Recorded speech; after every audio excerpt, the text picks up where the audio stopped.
president I grew up under was Ronald Reagan. And Reagan had a vision for America's future. And if you think about what Ronald Reagan inherited, it's not unlike what the next president is going to inherit. This is the worst president we've had in 35 years. 35 years back would have made it Jimmy Carter. That's what Ronald Reagan inherited.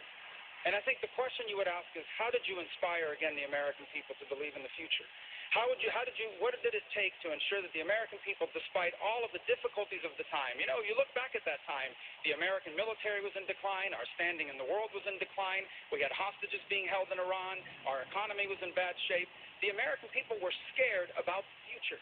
They were scared about what kind of country their children were going to live in and inherit. And yet somehow Ronald Reagan was able to instill in our nation and in our people a sense of optimism, and he turned America around because of that vision and ultimately because of that leadership. I wish Ronald Reagan was still around. This country needs someone just like that. And if our next president is even half the president Ronald Reagan was, America is going to be greater than it's ever been. All right, that's